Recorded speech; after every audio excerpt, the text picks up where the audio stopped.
Salut à tous et bienvenue sur Colt et Gaulois. Je suis très heureux de vous retrouver cette semaine pour une nouvelle vidéo où nous allons continuer ensemble à essayer de mieux comprendre et d'analyser la culture des armes à feu aux US. Alors sur les semaines précédentes, et je vous renvoie aux vidéos si vous voulez avoir plus d'informations, on s'est rendu compte qu'aux US, tout le monde ne pouvait pas acheter une arme légalement. Loin de là. Beaucoup de gens étaient exclus et pour de très bonnes raisons. Parce que oui, les armes à feu peuvent être dangereux et oui, il y a un certain problème avec les armes à feu aux US. Ça a amené à une question la semaine dernière qu'on a essayé de répondre. Est-ce qu'on doit avoir peur des propriétaires légaux d'armes à feu? Est-ce que potentiellement, quelqu'un qui achète une arme à feu, même légalement et qui a le droit de le faire, est un danger pour la société? On a vu les chiffres, ça avait l'air pour moi, en tout cas très clair, non. Les possesseurs légaux, statistiquement, font très peu de crimes et délits avec leurs armes. La plupart des gens qui font des crimes et délits avec des armes à feu, et malheureusement ils sont assez nombreux aux US, ont obtenu leur arme de manière illégale. A l'inverse, on a vu que les possesseurs légaux se comportent avec responsabilité et en général, il y a très peu de crimes et délits commis par eux, très peu d'accidents également. Alors pourquoi? Parce que dès le départ, aux US, malgré que la législation sur les armes peut être souple, ça va dépendre des États, on se rend compte qu'ils appuient quand même énormément sur la formation. Les gens essaient de se responsabiliser. Parce que si vous ne faites pas ce qu'il faut, vous pouvez être très sévèrement puni. Une arme, c'est dangereux. Par contre, si on est responsable, qu'on suit les procédures de sécurité et qu'on ne fait pas n'importe quoi, il y a très peu de risques. C'est très important et ça commence dès qu'on arrive dans un gun shop. Je ne sais pas comment vous voyez un gun shop depuis la France ou depuis un autre pays, mais il ne faut pas s'imaginer que aller acheter une arme dans un gun shop, c'est comme aller au supermarché et acheter un sac de tomates ou d'aller dans une librairie pour acheter un livre. Non, on doit respecter certaines procédures, on ne fait pas ce qu'on veut dans un gun shop, il y a des règles de sécurité à respecter, bien heureusement. D'accord? Maintenant que vous savez que je peux acheter une arme aux US, je vais vous expliquer comment on doit se comporter dans un gun shop. Alors là, c'est aux US, mais ça va être la même chose dans une armurerie en France. Ce sont des règles qui sont basiques, qui ne sont pas très nombreuses et si vous les respectez, il n'y aura aucun problème, vous passerez une bonne expérience. Par contre, si vous ne les respectez pas, je peux vous assurer, notamment aux US, mais à mon avis, c'est pour partout, on vous fera dégager du gun shop à coups de pied au cul et à juste titre. Vous êtes prêts? Je vais vous montrer tout ça. Alors ce ne sera pas dans un gun shop, ce sera dans mon basement. Je suis désolé, les effets spéciaux, ce ne sera pas Hollywood. Mais en tout cas, vous allez apprendre les règles de sécurité, ce que vous devez faire dans un gun shop et comment ça se passe. Et c'est le plus important. On y va? Let's go! Me revoilà. Et si c'est pas magique ça? On s'y croit pas dans le gun shop là? Bon, je suis désolé. Je suis pas le roi des effets spéciaux. J'ai fait ce que j'ai pu avec ce que j'avais. Mais vous inquiétez pas. L'important, c'est pas la forme, c'est le fond. Et ce que je vais vous expliquer là, si vous mettez ça en application quand vous allez dans un gun shop ou dans une armurerie, vous allez voir, votre expérience se passera très bien et il n'y aura aucun problème. Alors, première chose que je veux préciser, cette arme-là est une reproduction de Glock. C'est un jouet complètement factice, ok? C'est du plastique, donc c'est une arme complètement sécurisée, ça ne peut pas tirer. Ce n'est pas une arme à feu, d'accord? C'est un jouet, ok? Malgré ça, on va quand même partir du principe que c'est une vraie, d'accord? Allons-y. Alors, comment ça se passe quand on rentre dans un gun shop? Je vous ai montré des images à l'intérieur. Ça se présente un peu comme une bijouterie, un peu si vous voulez. Donc sous vitrine, en général, on a les armes de poing. Et contre les murs, par contre, on a tout ce qui est fusil, fusil de chasse, carabine, etc. Okay, on va s'intéresser aux armes de poing, mais le processus est le même. Alors vous, quand vous arrivez, vous allez pouvoir regarder dans les vitrines tranquillement. Vous ne pouvez pas accéder aux armes, bien entendu, mais vous pouvez les regarder. Okay, donc vous allez vous trouver en général la marque, le modèle, le calibre et bien sûr le prix. Voilà. Et puis là, ça se passe exactement comme dans un autre magasin. Soit un vendeur va venir vers vous et vous demander si vous avez besoin de quelque chose, soit si vous avez besoin de quelque chose, vous allez voir un vendeur et vous lui demandez. Donc là, très simplement, par exemple, excusez-moi, est-ce que je suis intéressé par cette arme, est-ce que je pourrais la manipuler et la regarder de près? Le vendeur, il est là pour vendre une arme, il va vous dire, il n'y a aucun problème monsieur, il va donc vous la sortir et vous la présenter.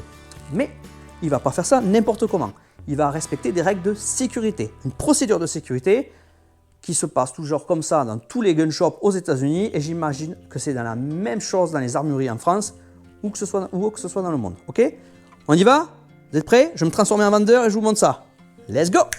Hop! Et me voilà. Alors là, je suis le vendeur casquette à l'envers. Ok les gars? Bon, c'était pour me différencier, d'accord? J'aurais pu mais je suis vraiment pas doué pour les effets spéciaux. Donc vous allez avoir vendeur casquette à l'envers. Alors c'est pas comme si j'ai jamais vu de vendeur à la casquette à l'envers en fait dans un gun shop. Mais ça doit exister, d'accord? Allons-y. Bref, alors qu'est-ce qu'il va faire le vendeur? Le vendeur, qu'est-ce qu'il va faire? La première chose qu'il va faire, ben, il va en général prendre un petit tapis. Voilà, en général c'est parce qu'il va protéger sa vitre. Il va vous le mettre sur le comptoir pour que vous puissiez regarder l'arme, ok? Je pense que vous y voyez bien là. Ouais, ça a l'air bon. Alors, ensuite, il va prendre l'arme. Donc, on va dire qu'elle est là. Il va la prendre de son truc. Et qu'est-ce qu'il va faire sur cette arme? Alors, qu'est-ce qu'il doit faire? C'est une bonne question une fois qu'on a l'arme en main. Parce que là, on ne sait pas ce qu'elle a cette arme. On sait que c'est dans une armerie, que c'est une vraie arme. Par contre, elle est chargée ou pas? Et c'est là où on a une procédure à respecter. Et la procédure, elle est très simple. Vous allez voir. Je vais poser l'arme. Et je vais vous montrer un petit panneau magique. Ça, c'est les règles de sécurité qu'on doit respecter. C'est les mêmes règles partout où on est dans le monde. J'imagine que c'est la même règle en France, il y en a 4 aussi, moi je les ai apprises. C'est toujours ces 4 règles. Quand vous allez rentrer dans un gun shop, en général, ce type de panneau, vous l'avez un peu partout. Si vous allez dans un centre de tir, ce type de panneau, vous l'avez un peu partout. Pourquoi? Parce que ce panneau, il est extrêmement important. Il y a 4 règles dessus, vous n'avez qu'à respecter ces 4 règles, et quoi qu'il arrive, vous êtes en sécurité. Alors, c'est écrit en anglais. Bon, je suis sûr que la plupart d'entre vous peuvent le traduire. Je vais quand même vous dire ce que ça veut dire à chaque fois et vous expliquer. Très simple. La première règle, c'est qu'on doit toujours traiter son arme comme si elle était chargée. C'est une règle qu'on doit toujours respecter. Ça veut dire que cette arme, même si je sais qu'elle est vide et qu'elle est en sécurité, c'est pas grave. On la traite comme si elle était chargée. Comme ça, on sait qu'on ne peut pas faire d'erreur. Quoi qu'il arrive, quand on voit une arme, on la traite comme si elle était chargée. Donc si un jour, vous trouvez une arme, comme par hasard, qui traîne quelque part, ou alors vous avez malheureusement un vieux parent, un vieux grand-parent qui est décédé, vous devez nettoyer, vider sa maison, et vous vous rendez compte que vous trouvez une arme de poing à l'intérieur des affaires, oubliée dans un coin, en dessus d'une armoire ou je ne sais où. Première chose que vous faites, vous ne savez pas si elle est chargée ou pas, c'est pas grave, vous la considérez comme chargée. Okay? Donc la première chose que vous faites, c'est que si vous ne savez vraiment pas, vous avez peur des armes, vous appelez quelqu'un qui s'y connaît, ou bien sûr la police et la gendarmerie. Okay? Mais si vous voulez vous en occuper vous-même, attention, okay? Considérez-la toujours comme chargée. Okay? Donc on ne sait pas, celle-là, elle est peut-être chargée. Je la repose. Deuxième règle, ne jamais pointer le canon de son arme vers une cible, un endroit qu'on n'est pas prêt à détruire. Ça veut dire que comme on la considère qu'elle est chargée, cette arme, il faut toujours la pointer vers une direction qui est sécurisée. Pas n'importe où, ça veut dire pas vers quelqu'un, clairement pas, ou pas dans une direction où il peut y avoir quelqu'un, quelque chose, ou voilà. Il faut toujours la pointer dans une direction où on se dit si la balle part, il ne se passera rien. Ça veut dire que là, par exemple, je la mets vers le bas, je sais que si elle part, elle va toucher le sol en bas, il ne se passera rien, d'accord? Et vous devez toujours la pointer dans une zone sécurisée, ok? Très important. Troisième, gardez toujours votre toit le long du pontet. Alors le pontet, qu'est-ce que c'est? Je vous le montre ici. Hop, le pontet, c'est là. C'est-à-dire que quand on prend l'arme, on la prend toujours là. Jamais tenir son arme avec le doigt le long de la détente. Ok? Sur la détente. Pourquoi? Parce qu'on ne sait pas ce qui peut se passer sous le stress. Vous ne faites pas attention, sans faire exprès, vous pouvez appuyer et le coup peut partir. Donc toujours le long du pontet. On ne met bien sûr le doigt sur la détente que quand on est prêt à tirer et quand le canon de son arme est en cible. C'est très important. Ok? Ça, c'est la troisième règle. Quatrième règle, bien sûr, toujours savoir ce qu'il y a derrière votre cible. Si vous visez quelque chose, faites bien attention de savoir ce qu'il y a derrière. Est-ce que c'est sécurisé? Si vous avez par exemple un morceau de papier, vous voulez tirer sur le morceau de papier, mais derrière il n'y a aucune mur de protection ou quoi que ce soit, et que vous tirez, ben, ça va traverser le papier, et puis si derrière, je ne sais pas moi, c'est le jardin, ça traverse, et ça peut toucher le voisin ou tirer sur quelque chose. Donc ça c'est toujours pareil, quand on vise quelque chose de particulier, bien voir ce qu'il y a derrière, d'accord? Si ce n'est pas sécurisé à l'arrière, on ne tire pas. Il y a ces 4 règles à respecter. C'est tout ce que vous avez à faire. Si vous respectez ces 4 règles, il ne se passera jamais rien. D'accord? Aucun accident. Souvent, quand il y a un accident, c'est parce qu'on n'a pas respecté une de ces 4 règles. Mais ça, c'est logique, mais c'est important. Par exemple, alors, on va reprendre notre vendeur. Qu'est-ce qu'il doit faire? Eh bien, il va suivre ces 4 règles. Première règle, il va considérer que l'arme est chargée. Donc, il va la récupérer, il va la pointer à un endroit sécurisé comme ça, et il va, première chose qu'il va faire, il va sortir le chargeur. Il va vous le présenter, il va le regarder pour être sûr qu'il n'y a pas de cartouche. Vous allez me dire, mais c'est le vendeur. L'arme, elle est là, il le sait qu'elle est vide. C'est pas grave, on respecte ces 4 règles, quoi qu'il arrive. Toujours, toujours. Si la personne fait ça, si le vendeur ne le fait pas, changez de gun shop, changez d'armurerie. Quoi qu'il arrive, il faut toujours faire ça. C'est la base, c'est la sécurité. Ok? Donc là, il a enlevé le chargeur, il la montre, c'est vide, on risque rien. Maintenant, il peut toujours y avoir une cartouche en chambre, comme on dit. Et donc, il va juste mettre la culasse en arrière, voilà, et il va regarder. Donc là, hop, il vous le montre. Voilà, donc là, pas de cartouche. Là, l'arme est sécurisée, elle est vide. Malgré ça, malgré qu'elle soit comme ça, il ne faut toujours pas la pointer vers quelqu'un ou quelque chose. Ok? C'est une bonne habitude à avoir. C'est les règles de sécurité, toujours. Donc là, qu'est-ce qu'il va faire? Il sait qu'elle est vide, il a regardé, il va vous la passer. Et il vous la passe comme ça. D'accord? Sécurisé. Donc là, vous voyez, le canon est toujours vers le bas. Ça, c'est une tenue responsable d'arme et il vous la présente. Ok? On continue? Let's go! Alors là, on est toujours les effets spéciaux. Alors, oups, je me suis trompé. Ah ben, je suis pas doué, hein, les effets spéciaux. Je sais même plus la casquette. Ah, mais elle est là, ma casquette. Bon, hop là! Et oui, j'avais juste... Ah ben, me revoilà le client. Ah ben, je suis désolé. Oh là là, le paysan. Ben, je suis prêt, je suis de retour. Bref. Bon, maintenant, moi, je suis le client. Donc là, il me présente son arme comme ça, on est d'accord? Il me la présente comme ça. Et il me la donne. J'ai plus qu'à la récupérer avec ma main forte, comme on dit, au niveau de là. Et voilà. Donc là, je suis comme ça. Mais vous devez vous souvenir des règles. C'est-à-dire, qu'est-ce qu'il ne faut jamais faire?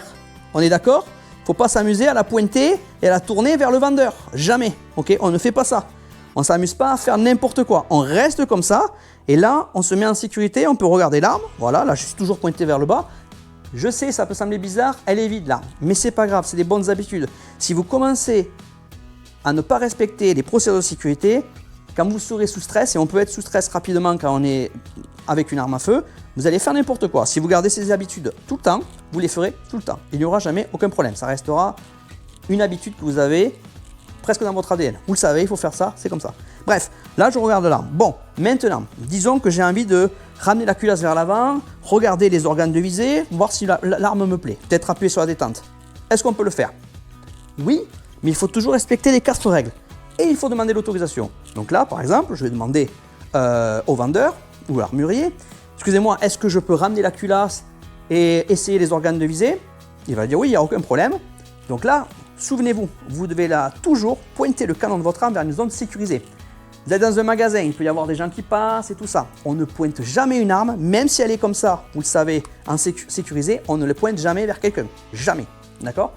Donc là, si vous ne savez pas vers quelle zone vous pouvez aller, vous demandez à l'armurier ou au vendeur où est la zone safe, comme on dit, où est la zone sécurisée. Il va vous dire, mais par exemple, monsieur, ce mur là, vous pouvez vers le haut, vous pouvez, il n'y a aucun problème, allez-y. Et là, tout simplement, vous pouvez ramener votre culasse, hop, voilà, et puis là, vous pouvez, si vous voulez, vous mettre comme ça en position, et puis vous pouvez, voilà, vous amuser à viser, voilà, essayer la détente si vous voulez, voilà, comme ça, on essaie la détente, pas de problème. Vous pouvez regarder votre arme, vous pouvez vous amuser à amener la culasse, toujours pareil. Vous connaissez votre zone sécurisée, hop, vous la respectez, vous refermez. Hop là, et vous pouvez, voilà, regarder votre arme, comment vous la sentez en main. Hop, voilà, très bien, mettre en position, comme vous voulez, d'accord? Une fois que vous avez fini, très simple, soit vous ramenez souvent la culasse vers l'arrière pour la bloquer, et vous reposez votre arme en sécurité, tout simplement, voilà. Le vendeur, quand il aura fini de s'occuper de quelqu'un d'autre, il aura fini ce qu'il fera, il reviendra, il vous récupérera l'arme. C'est tout. Qu'est-ce qu'il vous demandera d'autre? Il vous demandera si l'arme vous plaît, vous pouvez poser les questions que vous voulez. Si vous avez envie de voir une autre arme, il rangera celle-là et vous amènera l'autre arme et vous devrez faire exactement la même chose, tout simplement. Et puis si vous l'achetez, vous lui dites j'ai envie d'acheter cette arme. Et alors ça dépendra comment ça se passe, les procédures en France. En France, ça va être différent, vous devez respecter les lois françaises. Vous ne pouvez pas aller dans un gun shop et acheter une arme comme ça, clairement pas. Aux US, moi, à partir du moment où j'ai l'autorisation légale d'en acheter une, ça ne se passe pas non plus comme ça. Il faut que je remplisse un formulaire. comme je vous ai expliqué. Là, ça va passer pour le background check, comme on appelle. Et là, si ça revient positif, je peux repartir, en tout cas dans l'état du Kentucky, avec mon arme directement.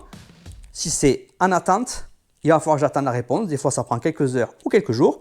Et si c'est denied, refusé, eh bien là, je ne pourrais pas avoir mon arme parce qu'en fait, je n'ai pas le droit légalement. Et ça, déjà arrive parfois, des gens, où ils le savent, ou ils ne le savent pas, ou ils tentent le coup, mais ça ne marche jamais.